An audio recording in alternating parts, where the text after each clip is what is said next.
How can we apply Stoicism in our daily lives?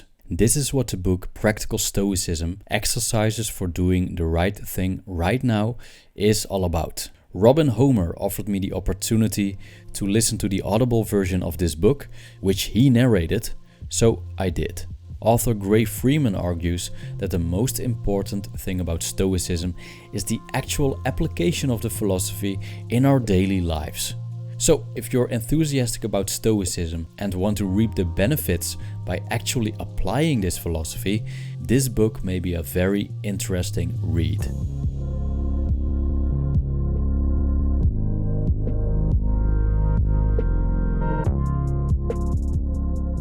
Why should we get out of bed early and watch the sunshine? And what to tell ourselves when we have difficulties doing so? How do we bring Stoic philosophy out of the world of the theoretical into our daily lives?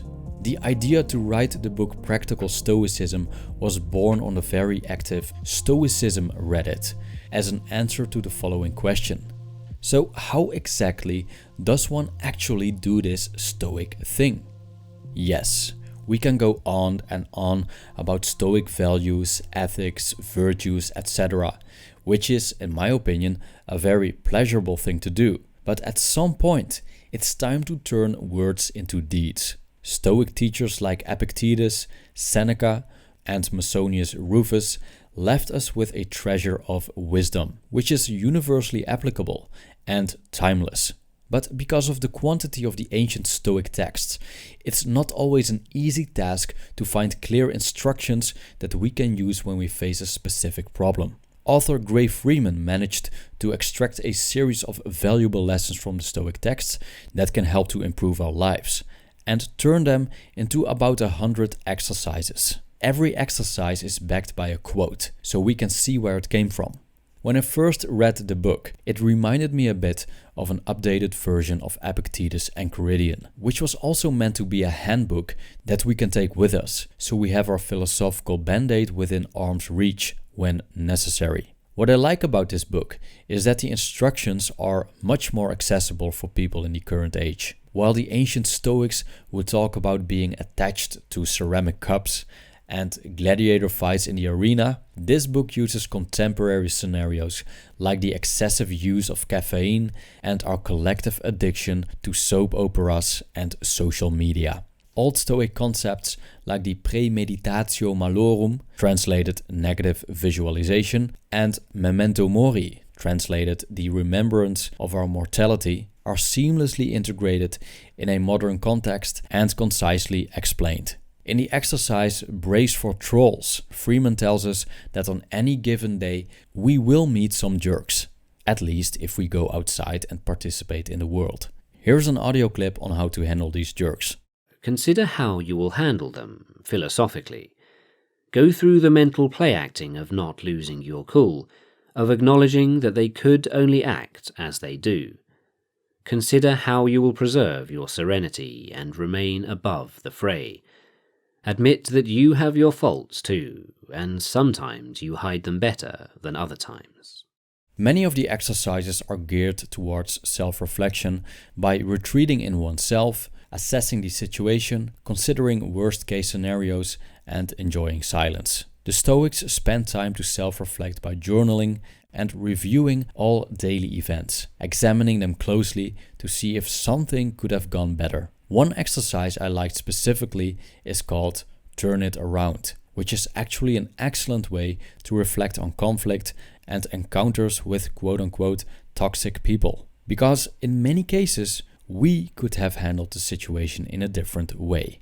In many situations, with a little reflection, you will find an error on your own part that has contributed to any conflict you might be experiencing. If you are not in conflict, the fact that you have put yourself forward as the judge of another, without knowing all that has led them to where they are, is fault enough to consider. It is also likely that you have yourself been tempted to act in a similar manner. You may have, on occasion, even given into it. Freeman makes a profound statement when he says that our only concern is improving our own faults, and that the only interest we should take in the faults of others is to see if there's a lesson in it for us. Another thing that this book offers are exercises to live in the present moment, explaining why we should focus on the task at hand and prevent our minds to drift off to the past and the future. Also, a recurring theme of the book is death and the reminders of death, because we never know when death comes. It could be today, it could be tomorrow. So with this in mind, we may want to appreciate our greatest commodity a bit more, which is time. The Stoics wanted their time to be well spent, which reflects in their work. If we know that our lives are ticking away second by second, we might want to think twice before we go on a Netflix binge or spend our weekends hungover from spending Friday night in the club.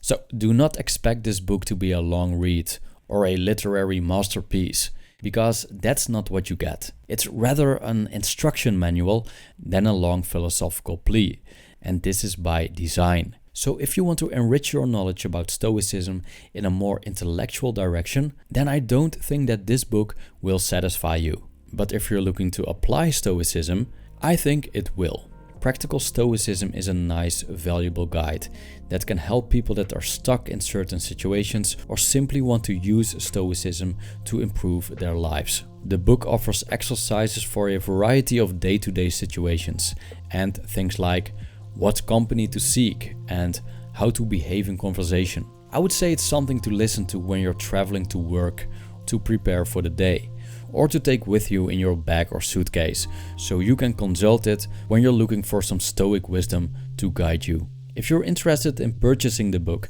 I've put a link in the description. Thank you for watching.